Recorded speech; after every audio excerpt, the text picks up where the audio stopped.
Hace 6 años, exactamente 6 años, en la Casa de Gobierno, en el Salón de las Mujeres, entregábamos la computadora número 5 millones del Plan Conectar Igualdad.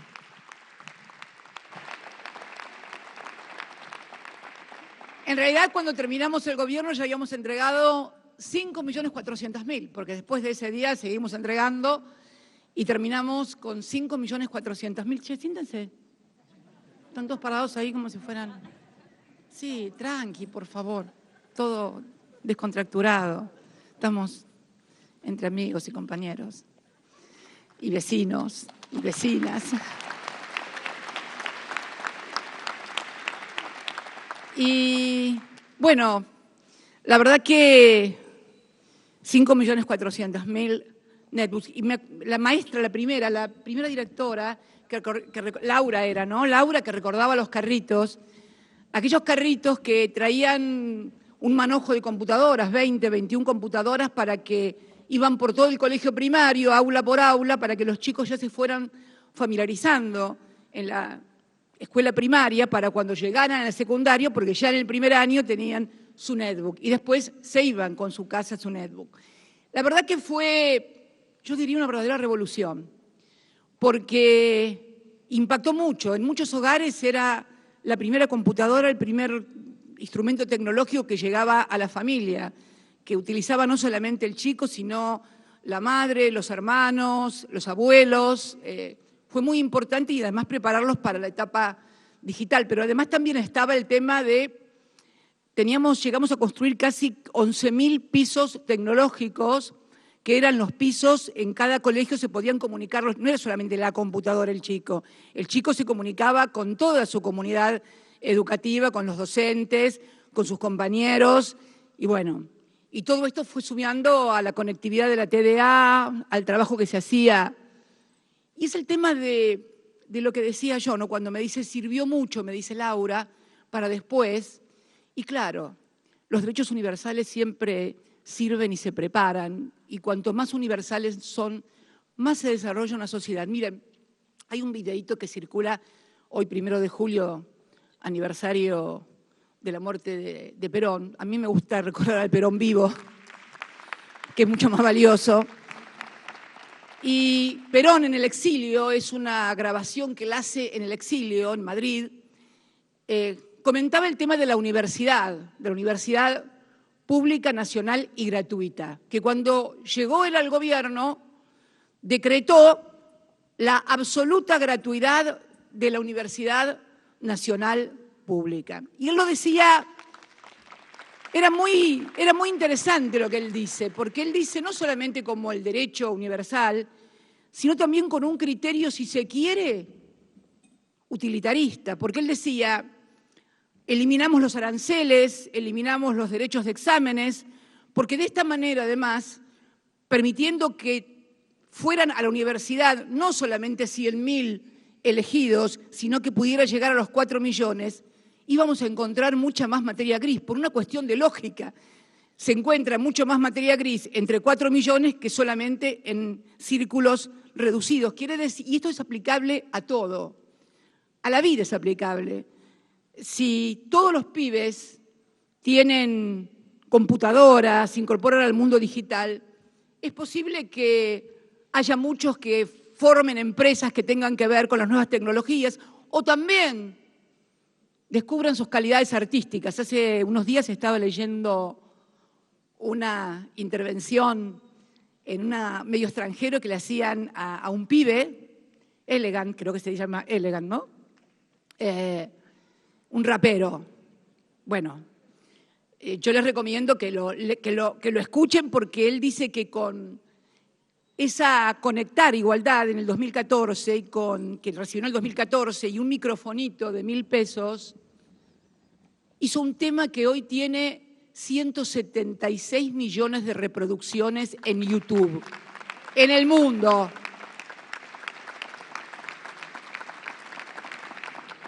Y bueno, si van a escuchar a Elegant o a Trueno, que también creo que lo hizo también con una computadora, creo que también lo leí ahí. Yo de los raperos personalmente lo conozco a Woz, nada más. Lo conozco a Woz, que una vez me hizo un rap en el Senado, no era vicepresidenta, guarda, y nadie soñaba con que alguna vez volviéramos a estar donde hoy estábamos, ni siquiera los muy propios. Entonces, tiene un mérito, fue al Senado.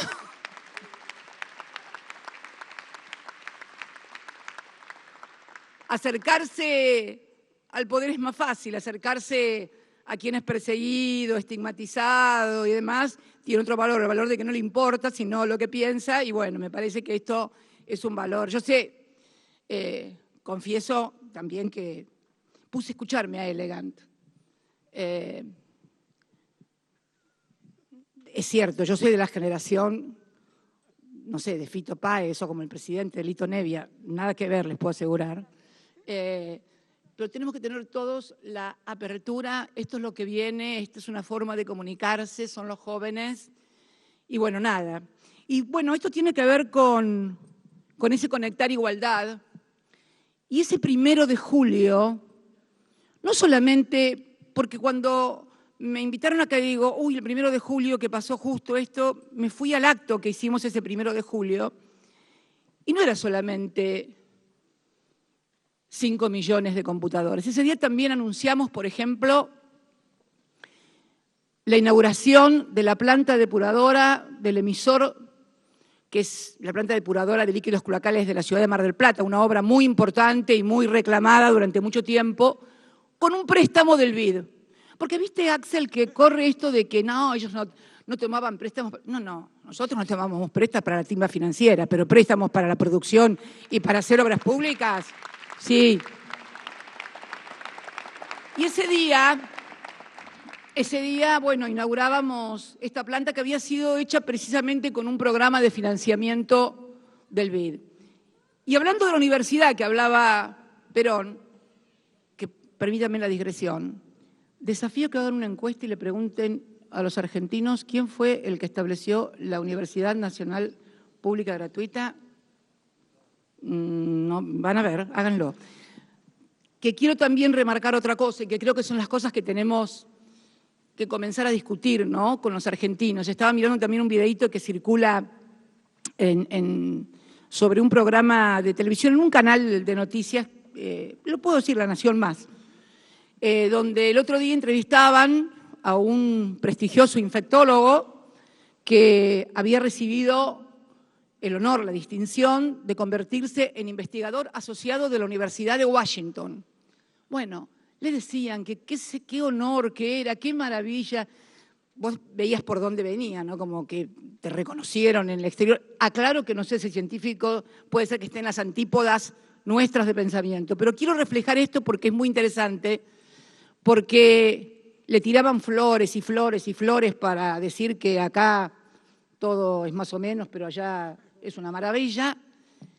Y cuando el hombre finalmente puede hablar después de tanto elogio y tanta flor tirada, dice, sí, pero yo lo que quiero agradecer es a la educación pública y gratuita, porque estudié 25 años en mi país, estudié 25 años gratis en mi país, y cuando cuento acá por Washington que estudié 25 años gratis, no lo pueden creer y abran los ojos como el 2 de oro. Digo esto para que recordemos todas las raíces de dónde venimos y que no crean que porque fueron a Oxford o a Harvard son mejores y nos miran por arriba del hombro a los universitarios que no tenemos más que los pergaminos de esta gloriosa y orgullosa universidad pública. Creo que es importante y me gustó mucho la honestidad intelectual de esa persona, que no sé, vuelvo a repetir quién es, posiblemente esté en las antípodas de nuestro pensamiento, si lo elogiaban tanto ahí, seguramente que no piensa como nosotros, si no lo tratarían tan bien, pienso.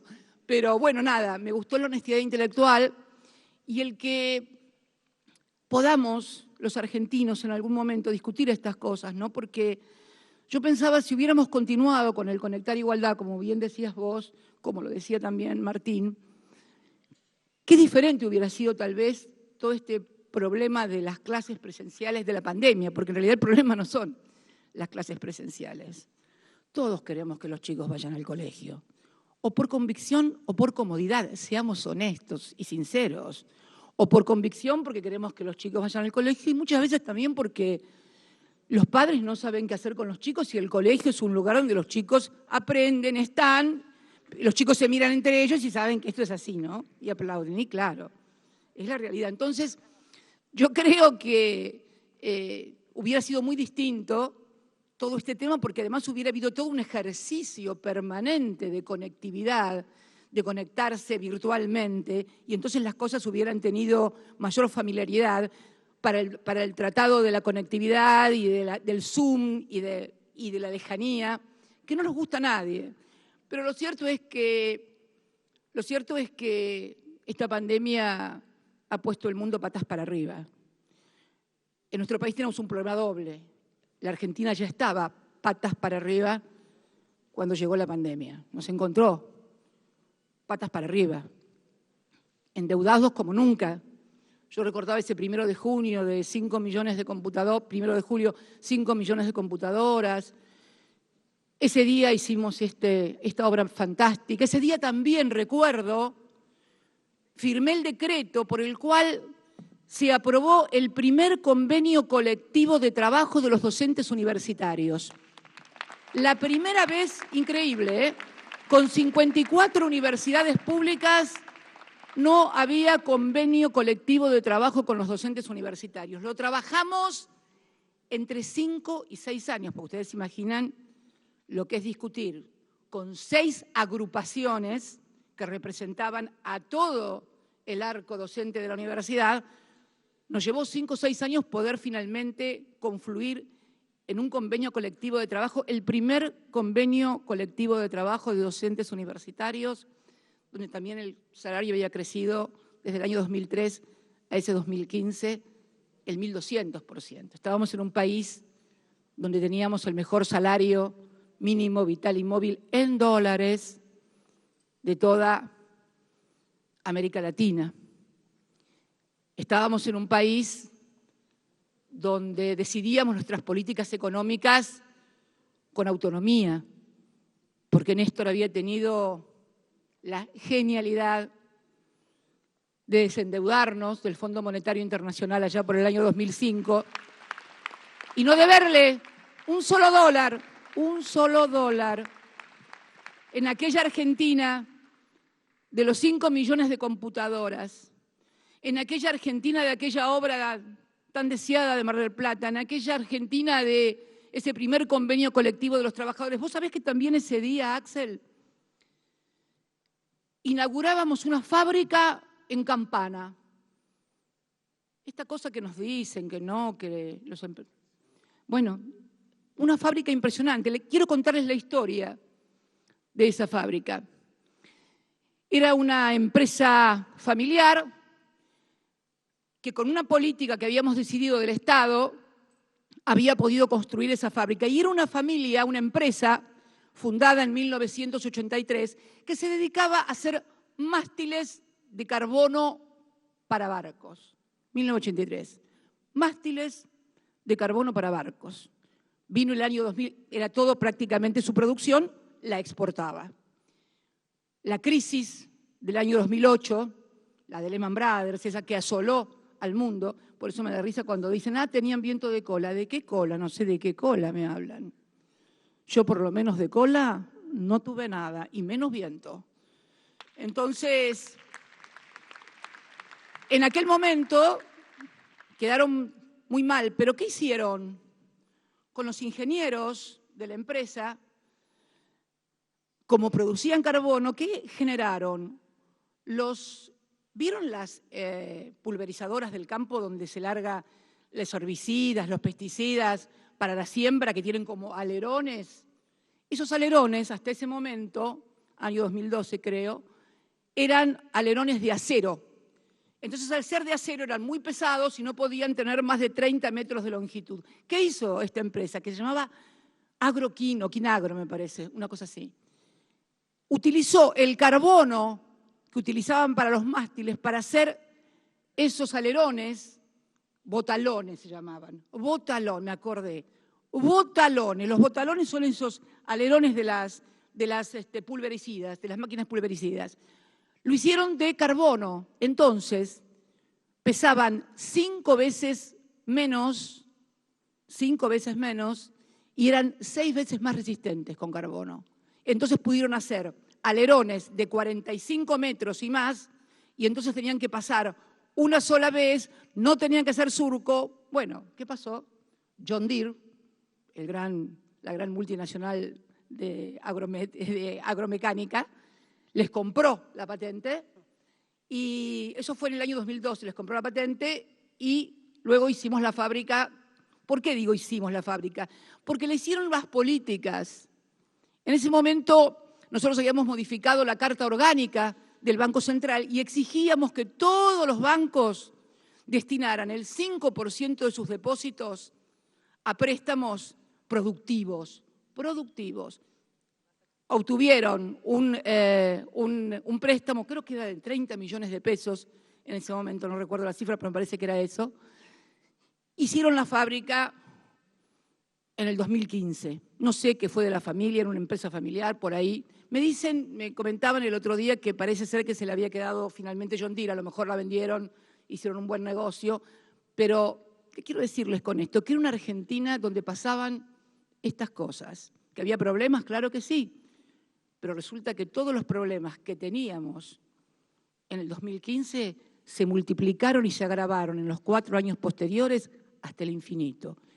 Y surgieron algunos que no teníamos, como esta deuda del Fondo Monetario Internacional, al que le debemos 45.000 millones de dólares. Y no construimos ninguna planta depuradora, no le prestamos a ninguna empresa el dinero para hacer una fábrica mejor, no mejoramos los salarios de los docentes universitarios, ni tampoco compramos 5 millones de computadoras. Y sin embargo debemos 45.000 millones de dólares que no debíamos. Esto en lo que hace al Fondo Monetario Internacional, que va a pretender condicionarnos políticamente en las políticas económicas. No quiero hablar de lo que ya se reestructuró, que fueron otros 90.000, 80.000 millones de dólares. ¿Qué quiero decir con esto? Que yo creo que cuando pase esta pandemia, porque la pandemia va a pasar, vamos a vacunar a los argentinos y a las argentinas, nos vamos a cuidar, pese a todo ese bombardeo mediático que se hizo desde el primer día para que no se cuidaran, para que no importara, para que quisieran hacer lo que no había que hacer, en fin, esa cosa que no logro entender qué es lo que persigue.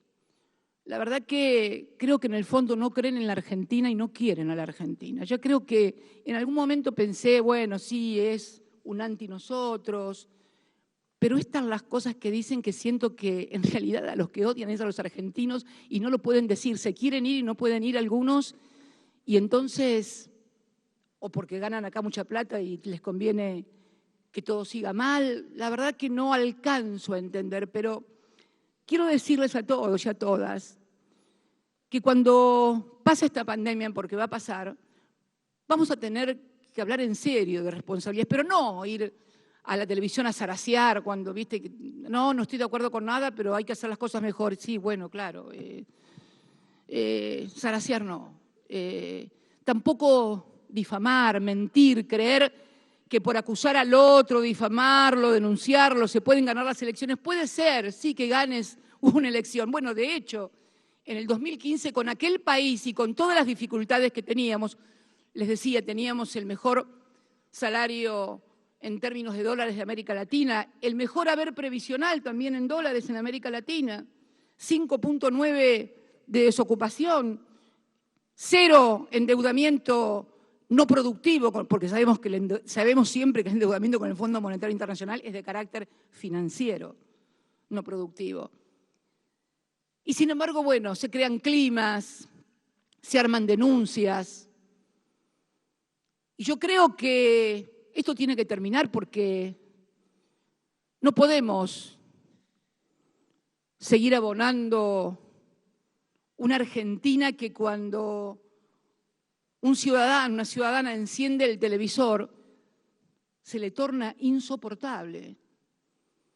Insoportable estar escuchando lo que se escucha, porque si se escuchara una discusión acerca de proyectos, de medidas, no hay que tomar esta medida, hay que tomar esta medida, no este proyecto, no, esta política, pero son todas generalidades, zarazas, condenas y denuncias que redundan finalmente en una Argentina de oportunidades perdidas, como fue esta oportunidad perdida de no continuar con una política como la del conectar igualdad. Y yo quiero terminar también haciendo un homenaje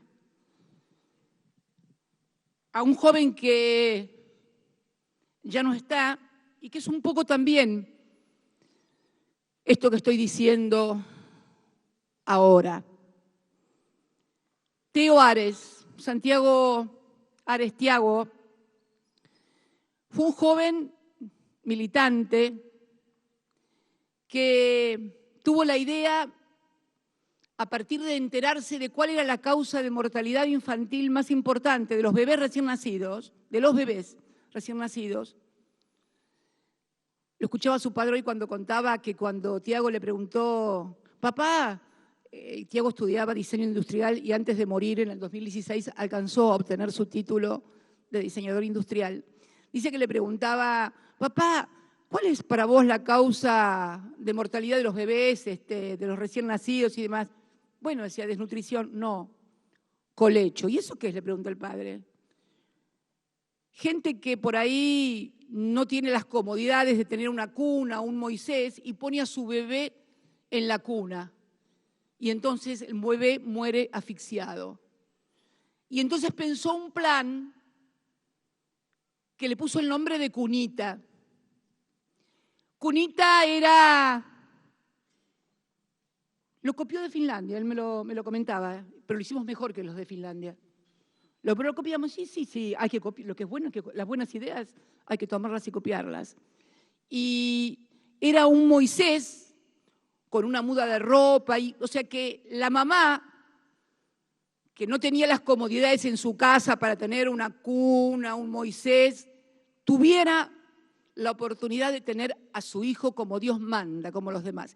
Y cuando me vinieron a contar el plan, la verdad que me enamoré de ese plan porque me había pasado algo en el sur, allá por los años 80, militábamos muy fuerte, y una pareja de militantes nuestros que se había casado y ella había quedado embarazada, tuvieron un bebé y les pasó eso, no me voy a olvidar nunca, Hugo Macías, no me acuerdo el nombre de ella, pero de Hugo Macías, un gran militante, ni tampoco sé si todavía siguen juntos, está claro, pero fue tal el impacto que se terminaron yendo a vivir desde Río Gallegos al Chaltén, y se quedaron, creo, a vivir en el Chaltén, allá en el sur, en nuestra Patagonia.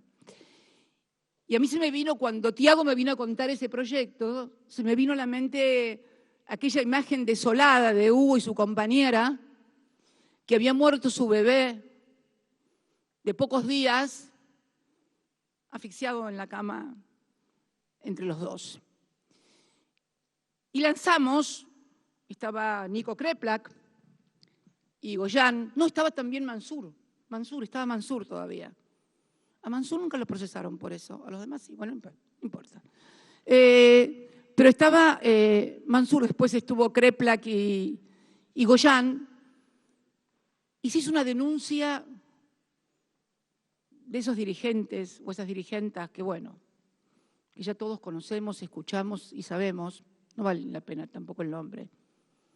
Es una matriz, un modelo que se replica con distinto color de pelo, tamaño, altura, pero siempre es lo mismo. La denuncia por la denuncia misma, sin sentido, y a los efectos de encontrar un lugar en alguna lista que les permita seguir siendo diputado, senador, secretario, ministro, etcétera, etcétera.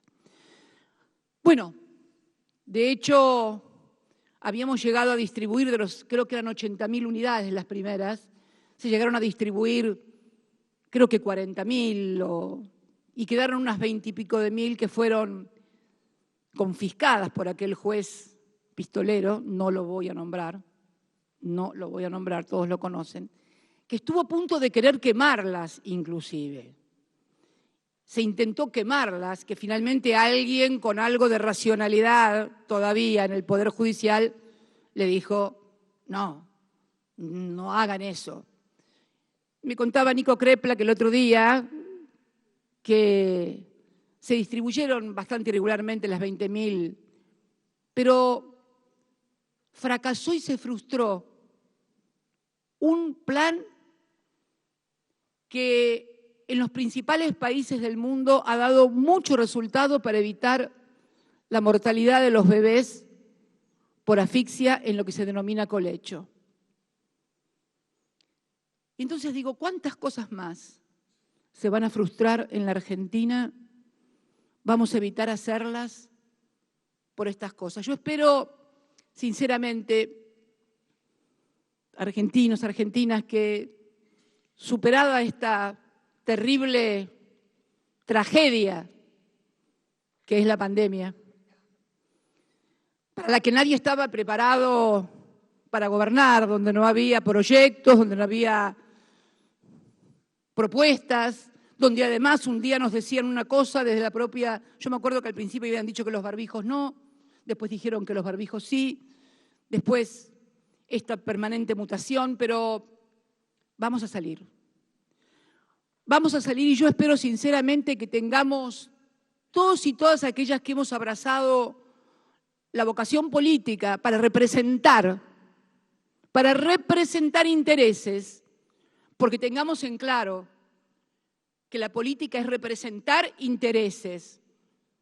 Pueden ser los intereses de las grandes mayorías nacionales,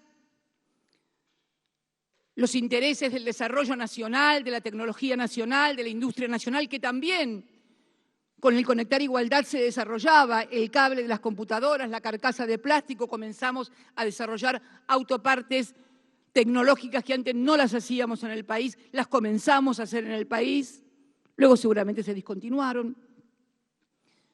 Que tengamos la grandeza, la inteligencia de comenzar a discutir en serio, a través de propuestas, a través de políticas. Yo creo que además tenemos una gran oportunidad para hacerlo, porque tenemos 12 años y medio. Yo otro día escuchaba que alguien decía, no, este país hace 70 años nada. Hace 70 años Perón establecía que la universidad pública debía ser gratuita. Hace 70 años se establecía el aguinaldo, el derecho a las vacaciones pagas, a la licencia por enfermedad. Más adelante pudimos hacer muchas cosas más, también con ciencia, con tecnología. Yo creo que hoy estamos en condiciones los argentinos y las argentinas de poder sopesar las políticas que nos han dado resultado, porque más allá de la ubicación partidaria que cada uno o cada una tenga, yo creo que en el año 2015 éramos más felices de lo que vino después.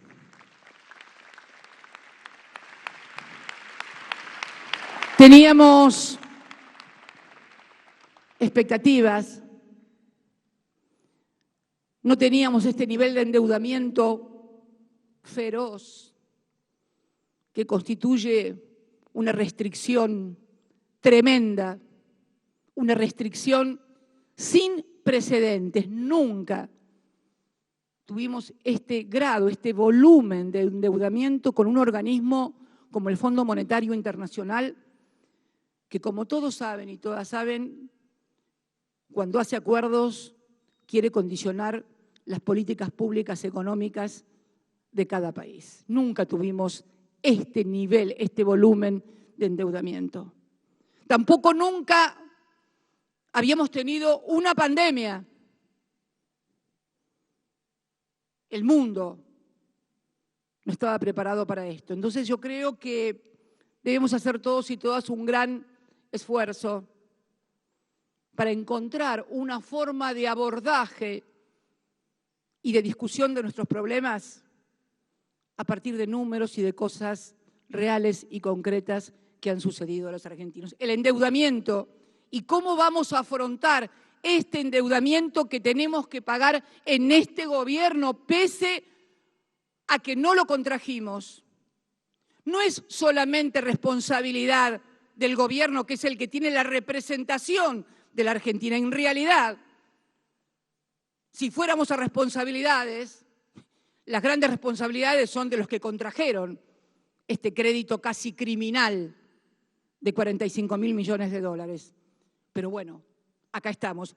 Lo bueno sería que entre todos, los que hoy tenemos la responsabilidad de abordar este problema por la representación que nos invistió la sociedad, pero fundamentalmente queremos escuchar a los que la contrajeron para ver cómo hacemos para pagar esto sin someter al hambre y al escarnio una vez más al pueblo argentino. Porque si no, si vamos a discutir nimiedades y cuestiones menores, mientras está sucediendo esto en la República Argentina, no nos los van a perdonar, pero no solamente a nosotros, a todos los que de alguna u otra manera quieren representar políticamente a sus compatriotas. Por eso creo que, superada esta etapa y también durante esta etapa, vamos a necesitar sentarnos en serio para ver cómo hacemos. Porque el mundo, yo leí cuando empezó toda la pandemia, había algunos discursos de que vamos a ser mejores, más justos, más... No. Tengo la perspectiva de que cuando esta pandemia termine, los poderosos van a ser más poderosos y los débiles vamos a ser más débiles. Y los ricos van a ser más ricos y los pobres van a ser más pobres. Por eso tenemos, por responsabilidad histórica, por convicción personal y por representación popular, abordar este debate con todos los argentinos, piensen como piensen y estén donde estén. Muchas gracias y felicitaciones, Martín, por los 5 millones, por las 10.000 computadoras. Perdón, por las 10.000 computadoras. Felicitaciones, Axel, también por todo el esfuerzo en los colegios. Muchas gracias a todos y a todas.